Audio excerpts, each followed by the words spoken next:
Hi, my name's Zach Frazier and I'm from Fairmont, West Virginia. And when I'm back at home in Fairmont, you'll find me at my local Parmar store. We had that golden boot pride at Parmar. There are literally hundreds of Parmar stores in West Virginia, Kentucky, Ohio, and Pennsylvania, and even more on the way. Download the Parmar app to save even more. And whether it's food, gas, groceries, or whatever, we have you covered at Parmar. West Virginia proud and ready to serve you. If there's not a Parmar store near you now, there will be soon.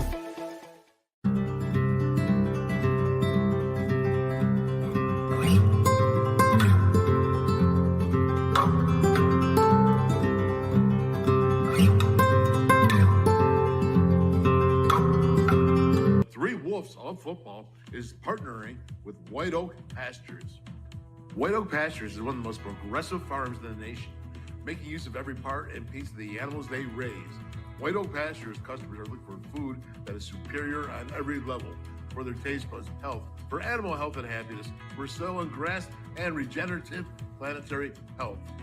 White Oak Pastures is proud to be a leader in the resilient agriculture.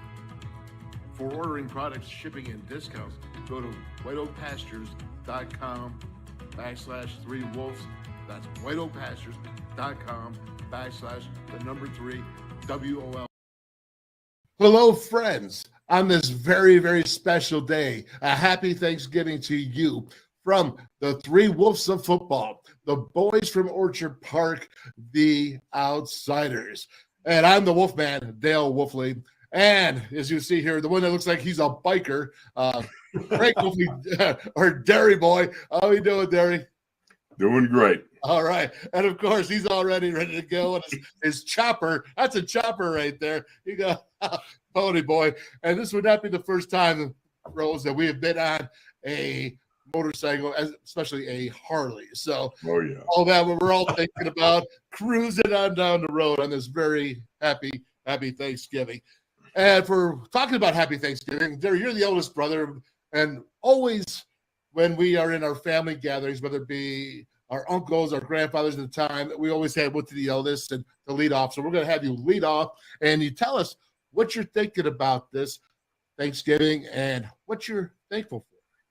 You know, there's so much to be thankful for, fellas, and I know you agree with me totally. You know, we are just so grateful for our families, for our children, for the health of our children, for the health of our families, our extended family. You know, I went on the air today and I was really trying to contemplate just what do I want to say? You know, what am I grateful for? And it always starts with this. I am grateful to the Lord Jesus Christ for his sacrifice on the cross, that he would die for somebody like myself. And it always starts with sheer humility and acknowledging Jesus as my Savior. And I know that you guys feel the same way. And then it goes to thinking about the years that we have spent together around Thanksgiving tables when we were young over at Grandma Palmer's, you know, and nobody had Grandma and Grandpa Palmer. We had the best thing, the most incredible memory I have was watching Grandpa and Grandma Palmer not doing things, watching a Buffalo Sabres hockey game together. And Grandma Palmer, all 4'10" and 90 pounds of her, would say, "Hit him, hit that guy." It's so true. And it's so true. So yeah, there are so many Thanksgiving memories and memories surrounding Thanksgiving that just pour out. And I just want you two to know that I love you dearly, and your families and your clan, and just I am just so grateful for all the things that we have. Pony Boy. Man, I just want to follow that up by saying, Craig, Jesus is Lord. Amen. You're right, brother. Thank you for that. There is no doubt about it. And then I think, of course, of our family and the family we were raised in. What most people don't understand is we basically were Amish, except we drove cars and used electricity. I mean, right or wrong, boys. I mean, our family, truly amazing to grow up in the family that we did. I thank God for the family Amen. that I was raised in, and the godly people that Grandpa Palmer, for the crying out loud, Grandma Palmer as well. Just surrounded growing up by wonderful people and strong people and loving people. I'm so grateful for that, so thankful for that. Absolutely. And I'll just finish up with this, is that the family thing, the structure of the family, the structure that we're trying to give out to our family members now, the union that we have. Hopefully that Wolfley compound, when we bring them all up there,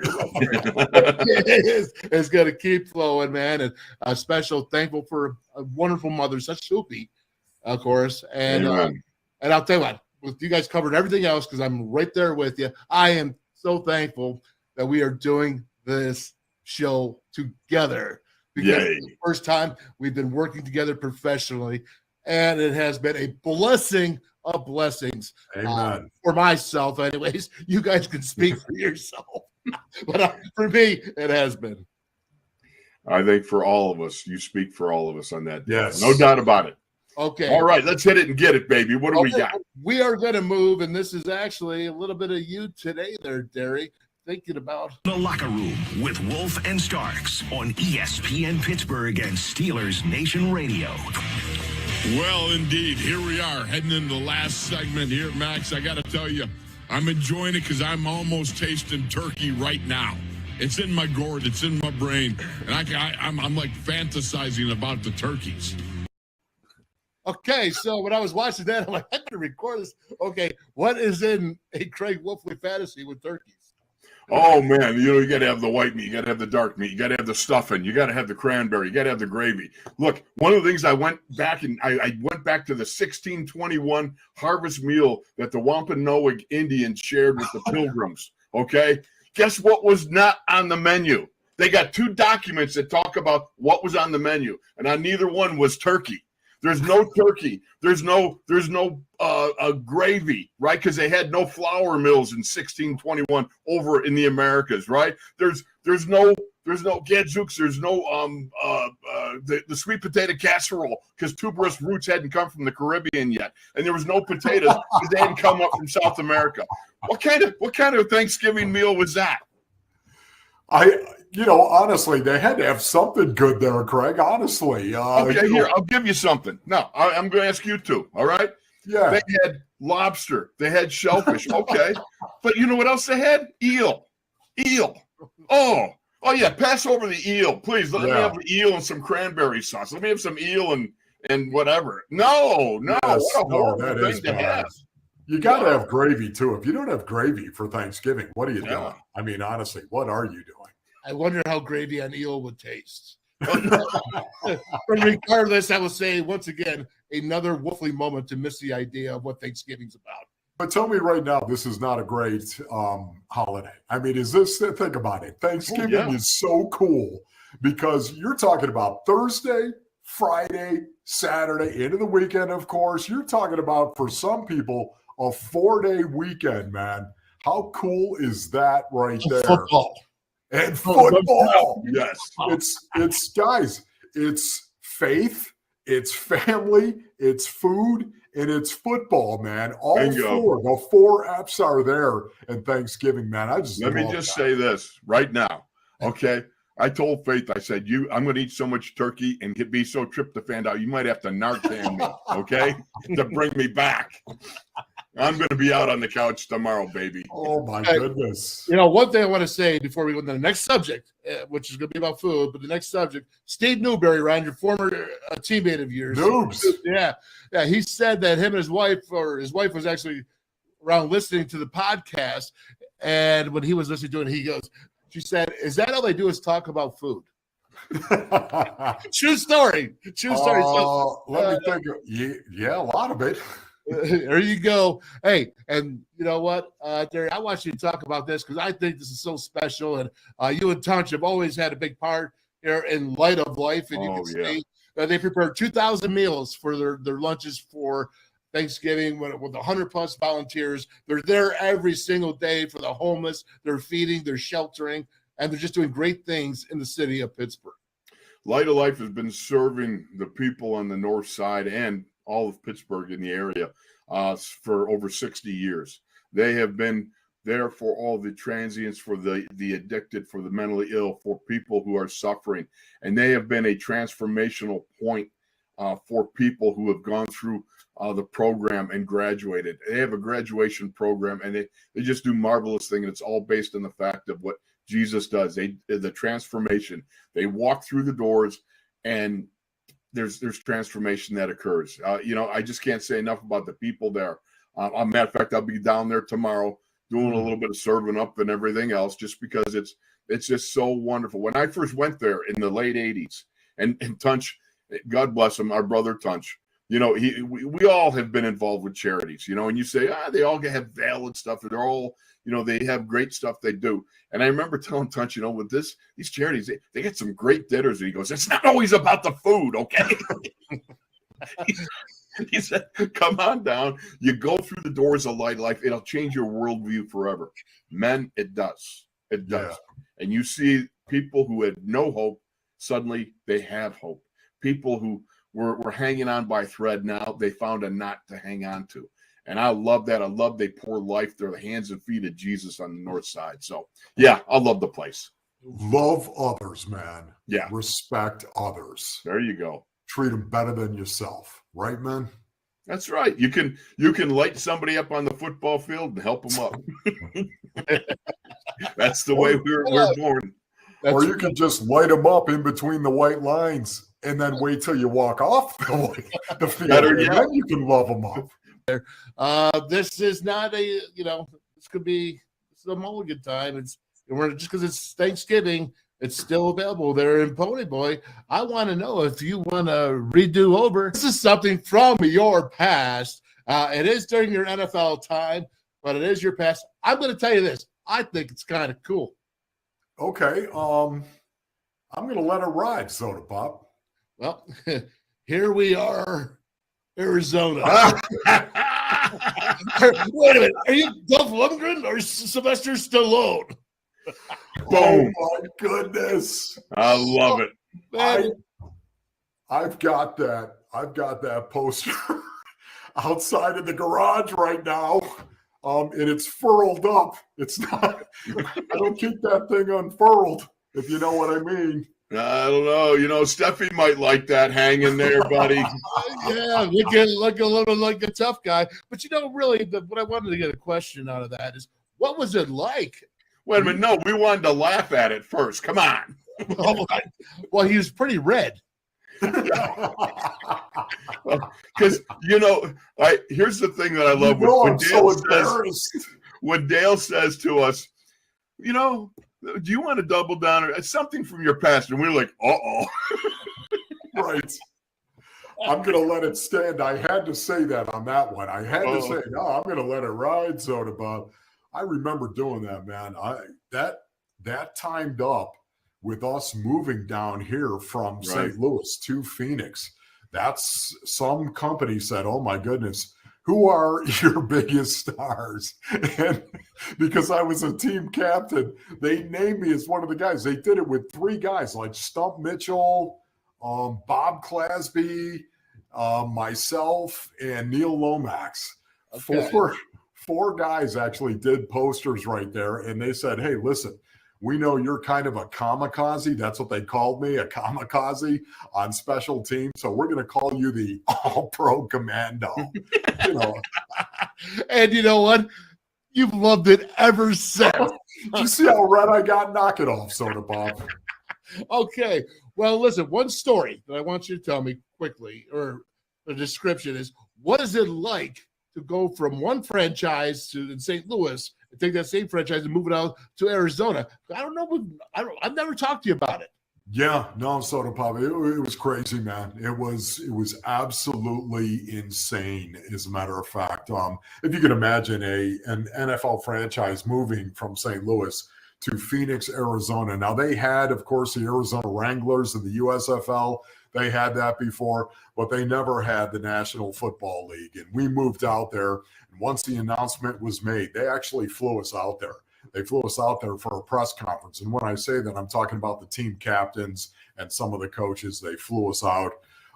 It was just incredible. I remember buying a house, and when I bought that house, it was next to Neil Lomax. Neil Lomax bought the house on the corner. I was 2 doors down from him. Bob Clasby was 2 doors down. So suddenly it got out that there was this neighborhood in the foothills, Ahwatukee, in the foothills of Ahwatukee, that there was this neighborhood that actually had a bunch of Cardinals. And man, I'm telling you right now, we got there, and once we were playing games, there would be a line of cars that would come down the street.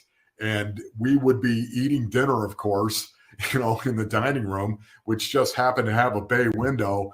And these cars would slow down and they would look inside. Kid you not, man. On the weekends, Friday nights and a Saturday night, you would almost be guaranteed of some type of line coming down that street to get a look at the Cardinals. And I got to tell you, it was truly incredible. Yeah. Very excited as I remember it. And I can remember when I played in '88 in the Fiesta Bowl down there for the national championship. And then, Derry, you came down with the family, right, and we had Hoopy, and we all stayed at your house, or rather, I didn't, obviously, I was the team, but, that was a great experience. It was right there in Ahwatukee. We got the experience. That was a great time, man. That was a great family fun time, except for the game. Okay, well, we're going to move on. There's always the game. It's always the game, yes. Sometimes it's good, sometimes not so good. And, Derry, with this, now I'm going to go back to this here because this is really something cool. By happenstance, I met a young man and his sister for the football game, and we met them. There he is with you and Pat right there taking a picture. And I want you to know his parents got to go to a Steelers game. He went there and got those tickets at your Chalk Talk. There they are.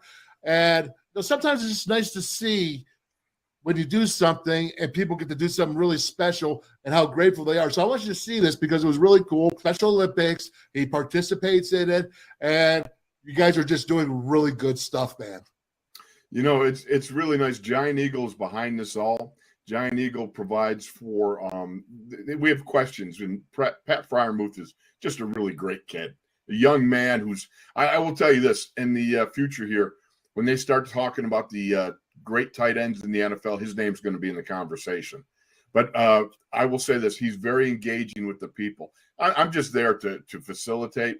He's there, he's the show, but he's so kind to the people, as you saw some of the folks that come out and they have questions, and a great question or the raffle ticket might get you tickets, or a Hyde Park, card, $100 gift certificate to Hyde Park. It's a great steakhouse, right? By the way, they had the Tomlin Tomahawk there, 32-ouncer. I crushed it. All right, but anyhow, regardless, wait a minute. Yeah. But the point is, the Giant Eagle doing great stuff at the Market District. He's there every Tuesday night from 7 to 8. So. Doing a great job, and those folks are just wonderful people. They come out. We get a crowd anywhere from 50. And he just wanted you to know he appreciated it. And he said he's going to give you an earful. All right. I can only imagine. Yep. So the next one, and Pony, I want you to start with this. Now we're going to get us a little bit of deep thought here. But this is Christian McCaffrey on multiple sports playing. And it says here, I played 3 or 4 sports as a kid when I was in elementary school and middle school. I never had an off season to train, was always in season. I think playing multiple sports was the best thing I've ever done. Christian McCaffrey. Yeah, you know what, Soda Pop? I love that. I love that from CMC. And it shows up, I think, in his game. He is a guy that isn't one-dimensional in any way, shape, or form. He's multi-dimensional. I think it's so important, especially now in today's youth, where we get so many parents that feel like, I've got to focus my child on one sport only for him to really have a chance of actually making it. I would say expand your mind on that. Think differently on that. Open it up to him. If in fact him or her, if in fact they want to play the sport, the most important thing is they want to play it, not you.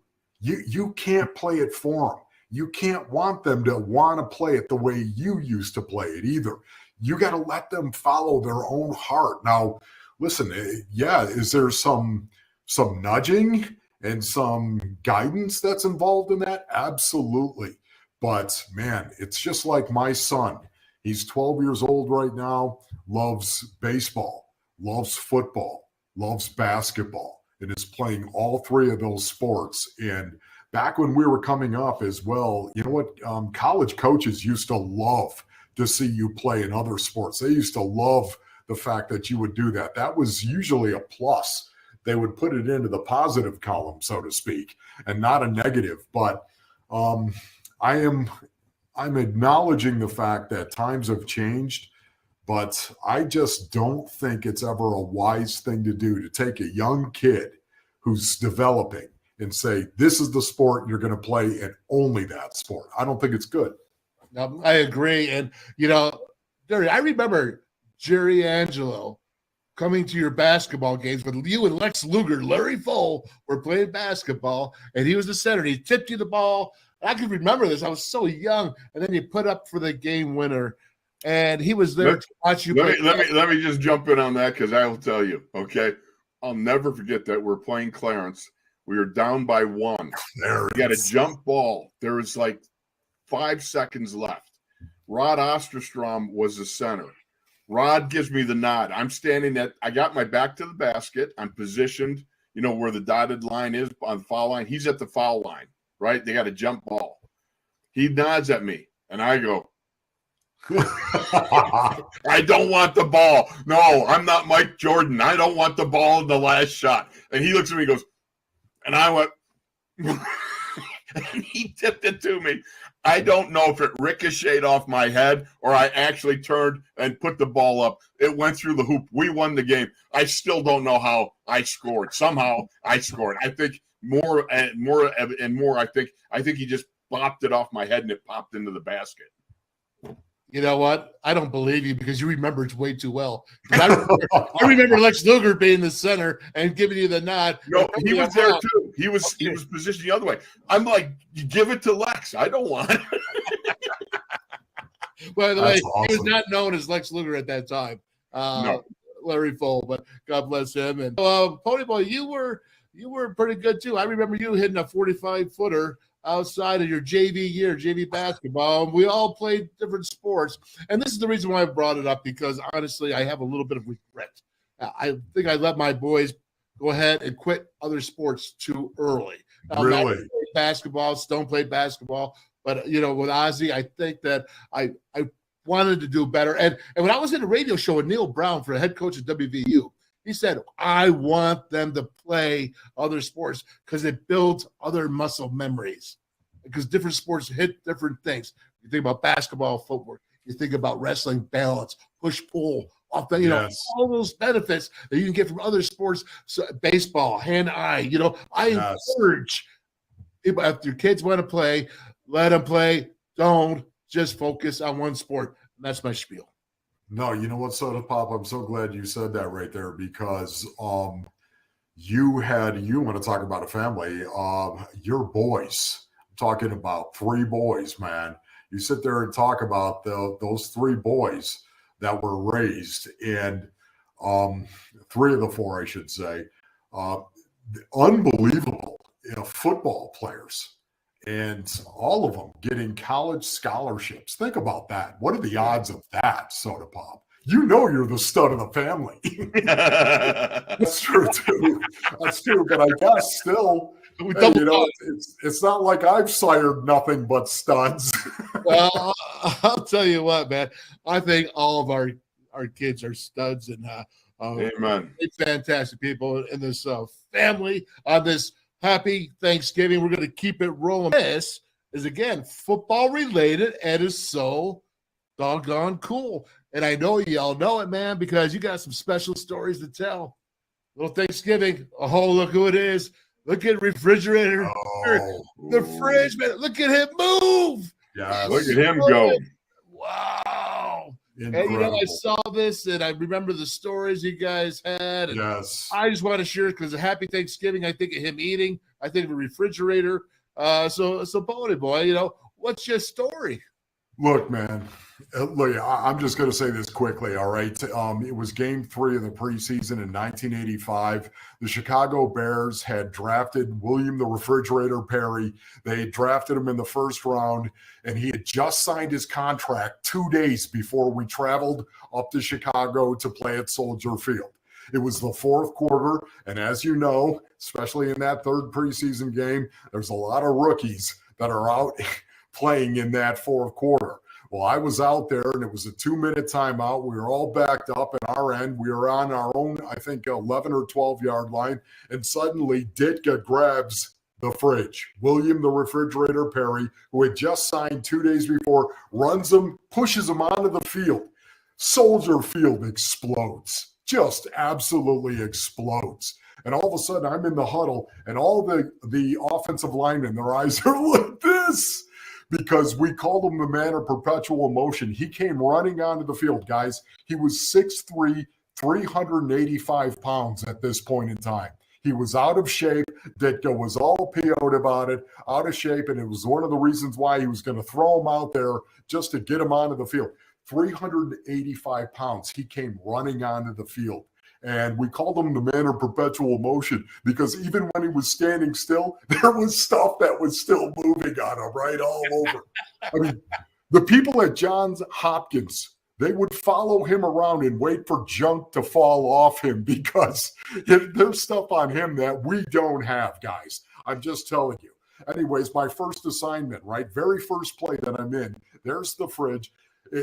It's check the outside linebacker. If he drops into coverage, turn inside. I got a dual read myself. Turn inside on the Mike linebacker. And if he is not blitzing, check down over the ball. Well, you know what happened? I looked outside to the outside linebacker. He dropped off into coverage. I turned inside, and here he comes. Stop free, right up the middle, 6'3", 385 pounds. And I use this as an object lesson to a lot of the kids when I go and I talk to them, and I say to them, you know what? I remember for a split second thinking in my head, I don't care how big you are. I don't care how fast you are. I don't care if you are the man of perpetual motion. I'm going to bust you right here. Now, it doesn't matter what happened after that. All you need to know is that I said that in my heart. I'm going to bust you right here, and I did.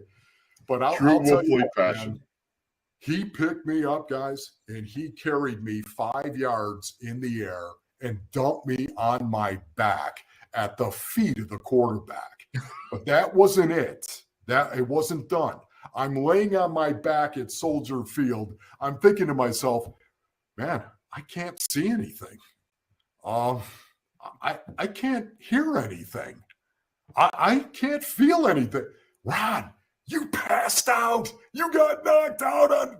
And then I thought, wait a minute. No, I wouldn't be having these thoughts if I actually got knocked out. What had happened was the fridge had landed on top of me. Oh. And the biggest part of his anatomy, that being his gut, wrapped right around my face. But guys, I just got to tell you, from that point on, man, the veteran players from that third preseason game on, the veteran players started looking at me, putting their arm around me, saying, kid, you're okay, man. Yep. True story. I love that story, and I saw the fridge and thinking about that. Or you got anything? Oh, no, I played against him several times. It's he's huge. He's a load. He's great. He was a great competitor. I remember when we played at Soldier Field one time, and I punched him on a pass protection, passed him off to Ray Penny. I tackle. And I guess Ray cut him, and all of a sudden Ray dislocated his shoulder because the fridge fell on him. So we went back in the huddle, and I remember sitting there going, okay, important safety tip, man, don't cut the fridge. Don't cut them. You know? Don't have them fall on you. You don't want to do it. Yeah. All right. Well, good. I'm glad I got that in because I've been actually holding back on that for a few weeks to get that story there. Who was scary there was Singletary. Singletary. Oh, yeah. Was amazing. All right. So I will tell you, when we played one time up at Soldiers Field, I'm watching film the week before. We have 14 lead C. You're going to have Mike Webster's going to block back on the fridge. I'm going to pull around and lead up on Singletary. Okay. All week long, I'm looking at, I wrote my note. I got a notebook downstairs somewhere because I used to write notes all the time in the meetings and that. And the note was, don't look at Singletary. He's going to Jedi. He's going to suck the brain right out of you, right? He's going to tractor beam it because he's got those eyes, And he's like, whoa. And I'm just saying, I wrote a note to myself, don't look up. Don't look up at him because he'll know you're coming. And I remember they called the play in the huddle around the second quarter, okay? So we break the huddle. We come to the line of scrimmage, and I got my head like, blah, blah, blah, I just see Fridge and everybody, but I can see Singletary over his shoulder, right? Get into my stance, and I'm thinking to myself, don't look up. And all of a sudden I looked up, and it was like, oh, you know what? He did. He tractor beamed it. Boom. I came around the corner. Pow. He was right in my grill. I mean, it was just like boom, boom. I got to tell you, Mike Singletary was just a great player. Wait a minute, though. Soda Pop, I'm sorry. I know you got a schedule you're getting to, but I got to follow this up because I played against Sing Sing as well. But when I first showed up in 1985 and when we were playing the Chicago Bears, the running back room was a buzz because of Sing Sing is what they called him. Mike Singletary, right? They called him Sing Sing because it was like you were doing time when you played against him. Because he owned you.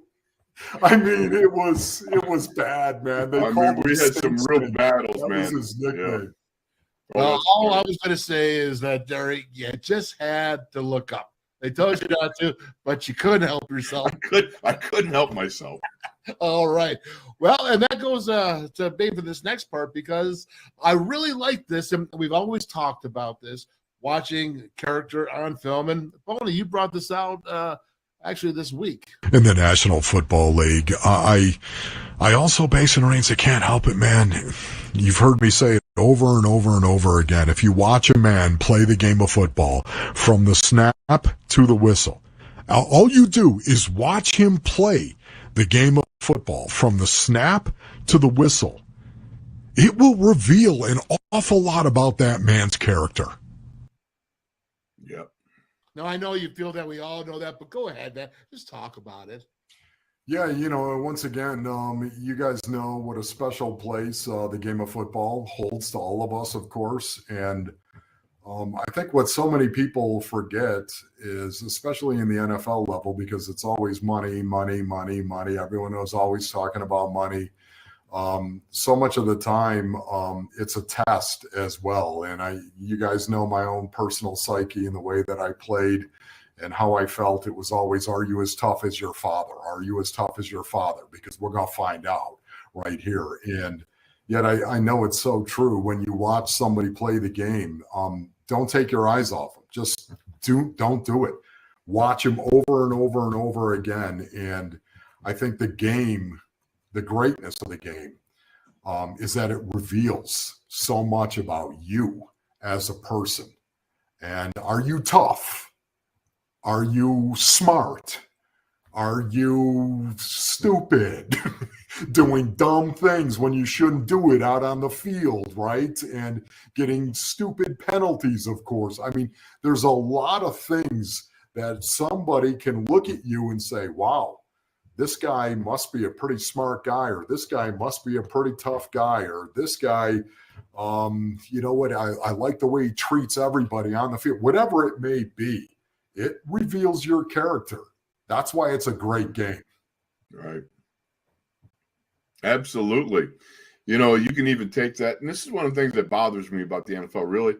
They take out Oklahoma. They take out a lot of the one-on-one drills that, it was really character building. Let me tell you something. When I walked into training camp at St. Vincent College in 1980, I was looking at Murderer's Row across from me, Mean Joe Green and, the rest of the crew there. I mean, this was a devastating defense. And, you got to make your bones amongst the men. And one of the things that was always a tell was how you reacted in the Oklahoma drills, the one-on-one, or the backs-on-backers, where the backs are picking up the blitzing linebackers. And you can tell a lot by watching the guys who engage. They don't always have to win, but where's the fight? And do they win with technique, or do they turn into brawlers? Because the thing about it is, anybody can brawl, okay? But if you get your butt whipped in front of everybody and you have the temerity to hold together, come up for your second rep, because you always get a second rep, right? And come back and work your technique and merge successfully. Now, that's a guy that's got an upside. The guys that can't go with technique, that just make it a brawl, they're not going to last long, because they're always going to be at that level. And the other stuff that's a tell is like, who really wants it? You see the guys that they go to the back of the line, they're tying their shoe, they're getting taped, they're talking to the trainer, they're getting a drink. They're not interested in coming out in front of their peer group, but I was always, for myself, I love that. I want to be that. Let me do it. You know what I mean? That's the nature of how you build who you are. And it's right along what you're talking about, Ronnie. Yeah, Soda Pop, how do you feel about that, though? How do you feel about this? Well, I think that you can't have fear of failure. I think you just have to be able to lay it on the line. Because if you have fear when you're going into that, that's going to hold you back from building that character, as we're all talking about. But let me just go one step further, my brothers. When I was a coach, I came up with a new theory. And I believe that everything about watching the film, everything, does he go to the whistle, what type of character?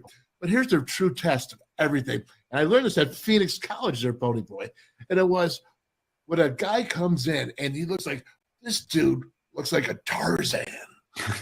He looks like a Tarzan. Like, yeah, this guy just came walking in out the street. He's going to come and play for me. All right, let's go. Let's go get a helmet, man.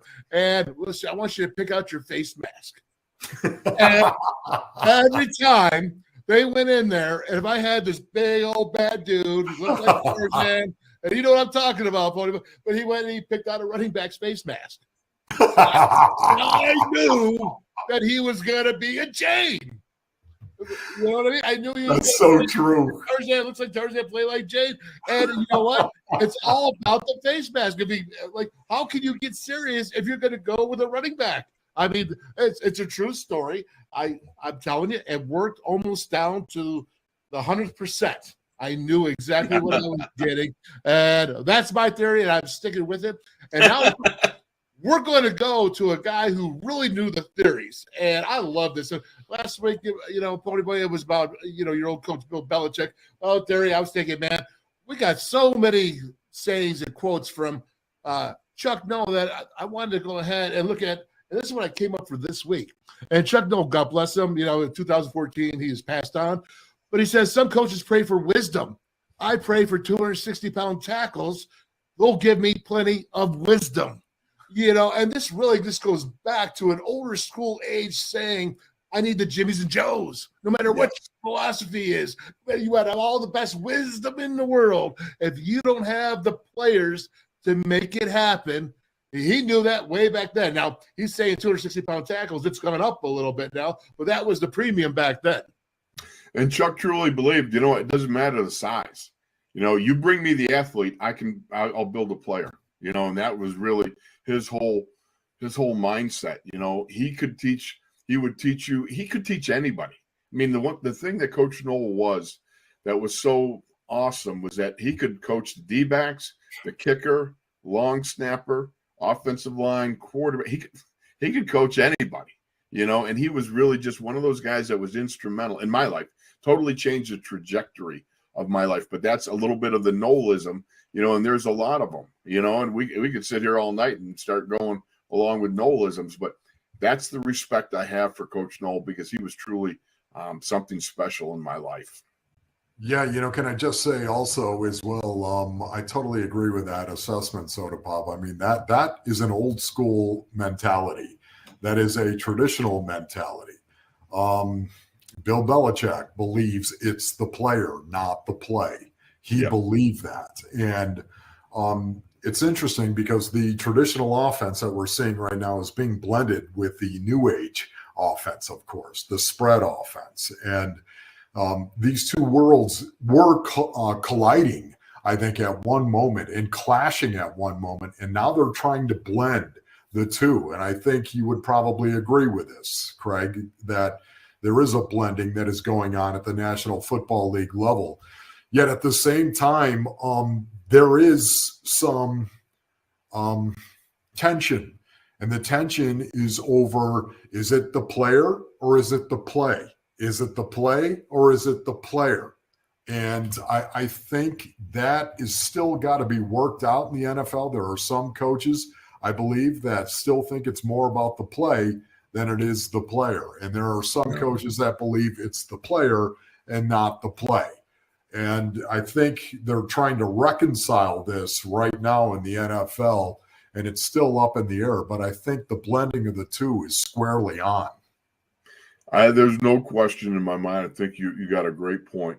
But I do believe in that saying. It's not the X's and O's, it's the Jimmys and the Joes. Yeah. That's the truth of the matter. And that goes back to what I was trying to last week when I was trying to talk to you guys about when I was talking about the Yoda stuff. It wasn't about not trying. It's about the result. And the finality is you either get the job done or you don't. You have these schematics that are drawn up. And one of the things that Chuck would do was he'd always work with you on technique. But if you took the man out of the play, well, if you did everything but mug him and didn't get caught, so be it. You know what I mean? That's the nature of the beast.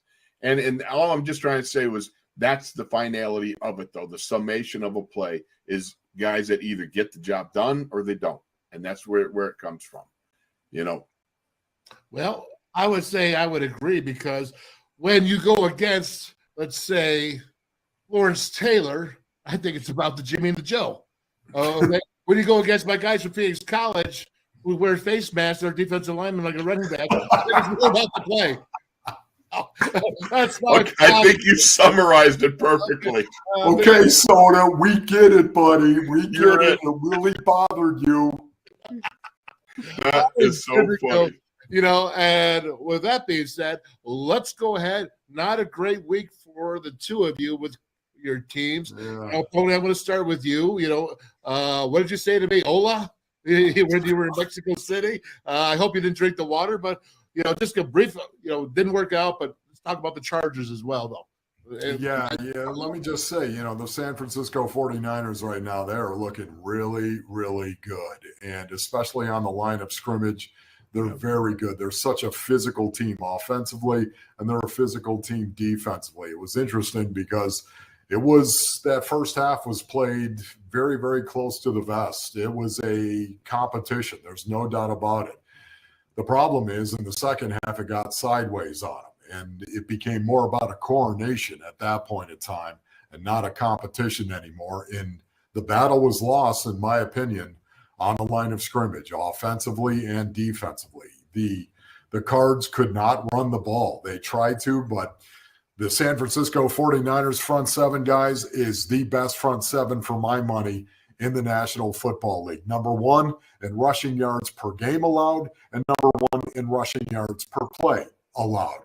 They get after you on the line of scrimmage. They rush 4, they drop 7, play that cover 2 shell high, and they get pressure on your quarterback with 4. And a lot of that reason is because of Nick Bosa, period. Flip it over and look at their offense. They came out in that second half, guys. The very first possession of that second half, they went 8 plays, 75 yards down, and made a 17-10 game. Suddenly, it was a 24-10 game. And that was because they ran the ball 7 times. Of the 8 plays they ran 7 times, and they were hammering the box north and south and then pitching it. They used pitch and toss as change-up plays. When the Cardinals would pack it in, they'd pitch with a fullback out of 21 personnel, taking force, and then, of course, toss with a fullback, taking force on the weak side of the formation. So they took over the line of scrimmage in this game, and that's why the Arizona Cardinals lost this game, on the line of scrimmage. Okay, so you are what you are now. I believe you're 4-7, right? 4-7, and it looks like like the Chargers. So what do you got to do this weekend? Is Kyler still going to be out? What's happening? Yeah, you know what? First of all, there's a 6% chance. You guys know me in math. I hate it. I don't need to be around it. But there's a 6% chance the Cardinals are going to make the playoffs, according to some mathematician, some freak show that's out there. 6, the number of man. Interesting. But don't get me sidetracked. I'm not. On this, okay? Don't get me sidetracked on that. Now, all of a sudden, they're playing a Chargers team that struggles on the line of scrimmage. Yeah, that struggles. Both their offense and defense struggles. They struggle to run the ball and be physical on the line of scrimmage, and they struggle to stop the run and be physical on the line of scrimmage. It's one of the reasons why you're talking about a 500 club though their offense is so talented with Justin Herbert, of course, and they've got talent on the defensive side of the ball as well. They just have not played well on the line of scrimmage, and that's where the Arizona Cardinals have got to try to win this game. Kyler Murray today, as a matter of fact, was talking about he feels like he's going to be good to go on Sunday. So if nothing changes, he's going to be good to go against the Chargers, and that's important, guys, to me. It's important because he's got to play well. He's got to finish this season, whether they win or lose games. He's got to finish this season by playing well and evolving this offense and taking this offense somewhere. Because right now, the offense has been the biggest disappointment of this season. Spot on there. And, Terry, Kenny Pickett, how did he do? And, what do you got to do for the Colts coming on up? Well, the Steelers lost 37-30. It was 2017 at the half. The Steelers came out and they went 3 and out, 3 and out, 3 and out, and then 3 and a field goal after TJ Watt made one of the most incredible interceptions I've ever seen, falling into the ground. He reached the back and the ball actually rattled, and it was like he had Velcro fingers, man. But he snatched that ball, and it was just unbelievable. Even Joe Burrow said, I don't know what I can do. I mean, the guy just makes unbelievable plays when he plays against it. But the Steelers lost. They came back. They lost 37-30, as I said. The problem was when you go 3 and outs, you just put your defense out there. And then you have somebody like Joe Burrow, who, even though they didn't have Jamar Chase, who's just an all-world wide receiver. You got T. Higgins. He is another all-world, maybe alien guy. He hit for 9 receptions for around $150 or thereabouts. Mixon went out, but Samaje Perine did a good job of substituting for Joe Mixon. And the Steelers just weren't able to close the gap. And they're coming along. Look, you got a rookie quarterback. This is what it is. You understand that, you go from a Hall of Famer, Ben Roethlisberger, to a rookie. There's going to be a lot of learning lessons along the way. That's just the way it is. It's the nature of the beast in the NFL. And you got to ride it out. Now, you made the decision. You got to stick with it. Kenny's doing well. He's improving in all areas. But you know as well as I do, it's a hard, harsh world. And you got the Yoda rules. You do it or you don't. The trying is obviously, you obviously do your best. But he is doing his best. And he's good. Believe me, Kenny Pickett's going to be good someday. And right now he's doing a good job, if you ask me. And you got to have run support. We got a little bit going now with Najee Harris. Has had back-to-back 99 and 90-yard running days. The offensive line is getting a good group. It's got to come back. T.J. Watt is the key. You get him back defensively. The Steelers, before T.J. Watt came back, they're 1-10 when they don't have him in the lineup. Wow. He means that much defensively to the Steelers. A real stat there. So, okay, anything that they got to do with the Colts that you got to think about is just I'm just breaking it down. We're going to be Monday night in Indianapolis. You got to stop Jonathan Taylor. So this is all going to be about, can you stop Jonathan Taylor and can they stop Najee Harris? That's what it's. I think I know one person that thinks he can stop Jonathan Taylor, and that, of course, is All-Pro Commando. We want you. Yeah, and so that means the summation of today's episode 11 of the Three Wolves of Football. I guess we're just going to have to call it All-Pro Commando. Hey, listen, guys, I love you. Happy Thanksgiving to you, to each of your family. Hoopy, we love you so much. And I just want to say this. Anybody's watching this, if you're out there and it's Thanksgiving and you're feeling lonely, man, I just want to say we all understand what that's like at a time. We've all gone through it. We're all missing family members, loved ones. And just let the peace of God be with you. Amen. So I'm going to say it. I love you guys. Anything else, go ahead.